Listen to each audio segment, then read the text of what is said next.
Hello and welcome to The Space Above Us, episode 118, Space Shuttle Endeavour. Last time, we talked about the 11th flight of Space Shuttle Atlantis on STS-45. This unpressurized space lab mission saw the payload bay packed with science instruments for studying the Earth, the Sun, and distant stars. It also fired a few electron beams at the upper atmosphere, creating artificial auroras, until an undersized fuse blew out and put an end to all of that.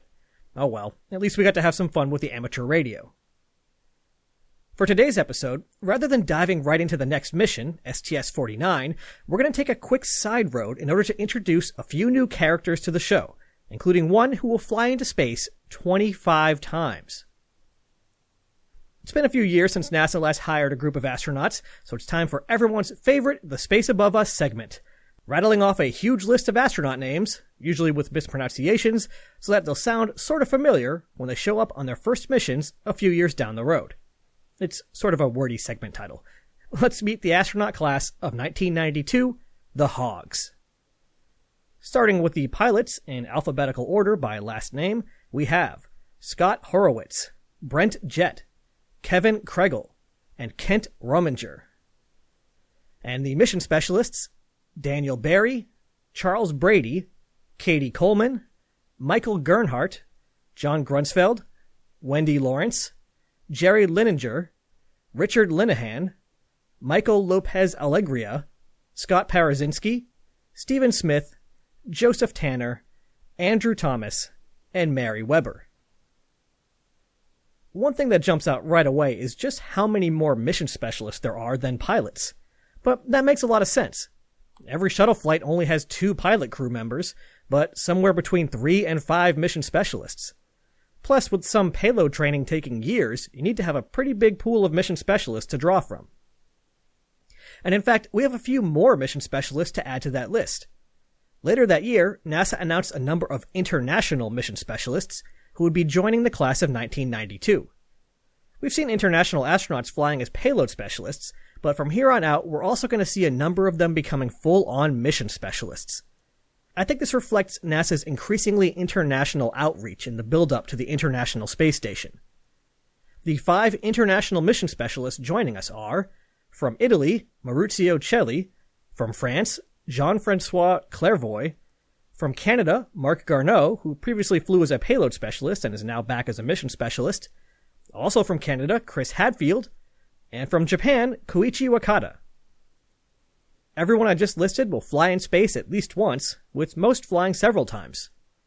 The record for the latest shuttle flight for this class goes to John Grunsfeld, who flew on STS-125, the final servicing mission to the Hubble Space Telescope, in 2009.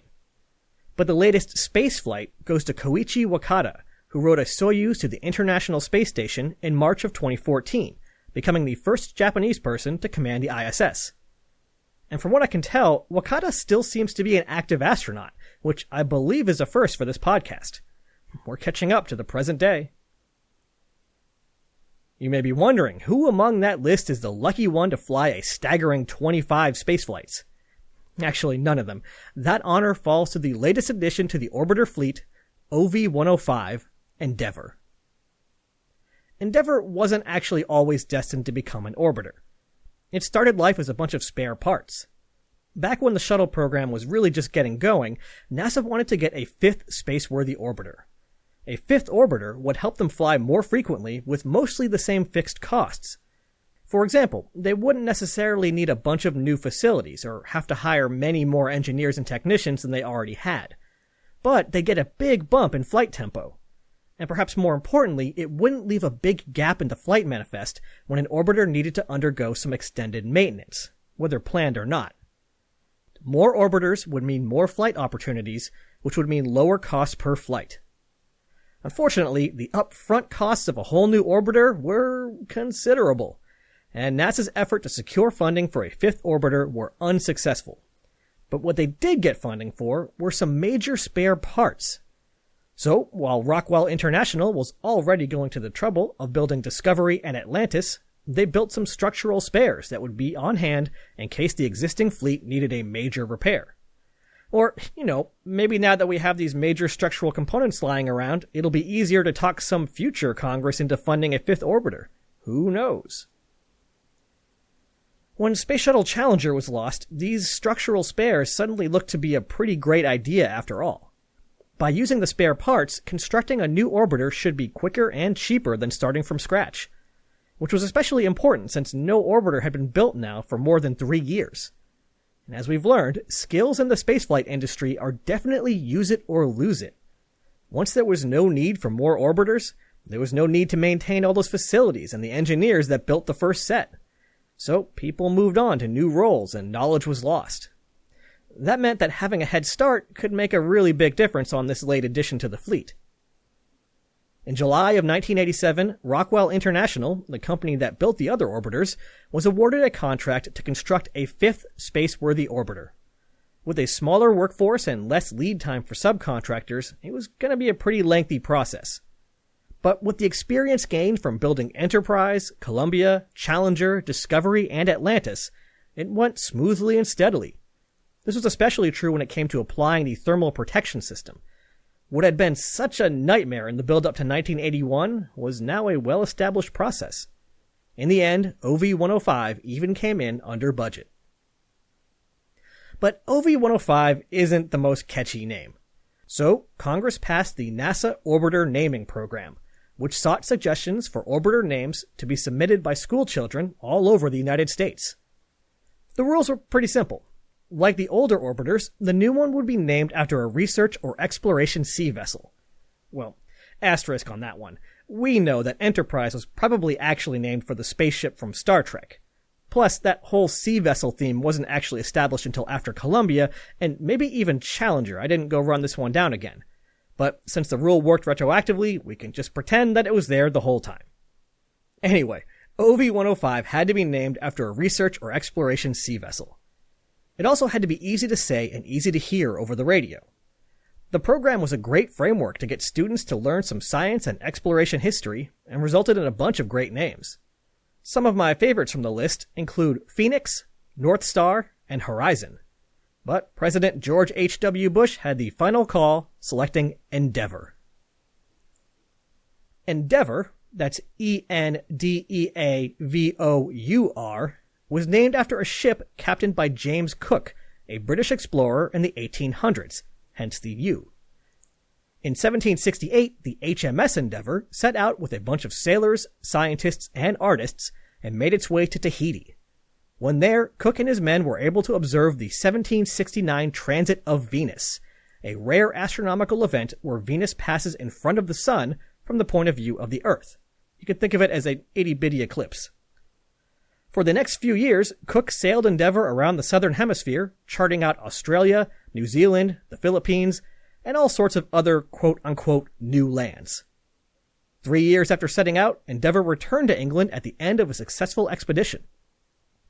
Somewhat hilariously, 3 years after that, it was sold to a private owner who renamed Endeavour to Lord Sandwich.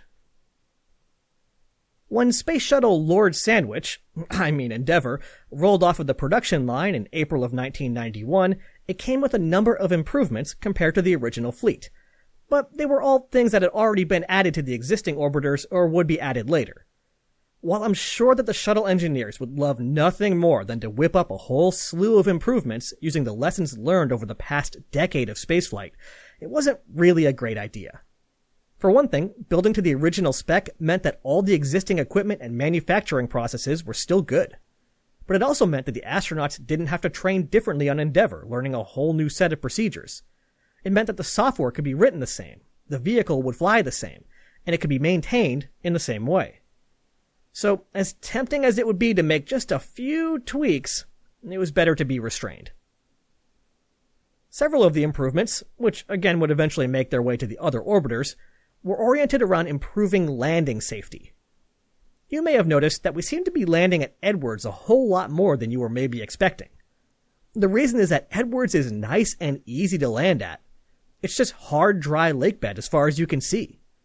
Landing in Florida requires the shuttle commander to precisely land on a runway or discover the handling characteristics of a space shuttle plowing through a swamp. The Florida runway is huge, but it's not dry lakebed huge. But if you land at Edwards, it takes significant time and money to get the shuttle back to Florida. So there was a concerted effort to build confidence in Florida landings and make it more of the norm. With that in mind, Endeavour had improved brakes and improved nose-wheel steering, so it could stop better and, if necessary, stay pointed down the center of the runway. It also included a big photogenic parachute that was deployed after touchdown. In between main gear touchdown and nose gear touchdown, the pilot crew would flip a switch in the cockpit, which popped a cover away from a compartment at the base of Endeavour's tail. Next, a mortar would fire a 6-foot drogue parachute, which then pulled out a nearly 40-foot wide main drag parachute. The parachute made life much easier on the brakes and reduced the shuttle's rollout by almost half a mile.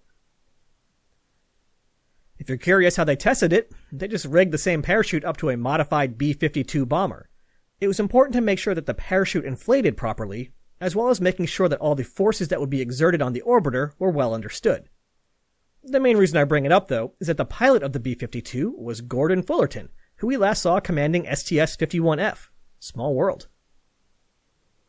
OV-105 also came with all of the plumbing and wiring required to perform extreme duration shuttle missions, almost a month long. These lengthy missions would need additional hydrogen and oxygen to run the fuel cells, as well as a better way to scrub carbon dioxide out of the crew atmosphere, along with a few other tweaks.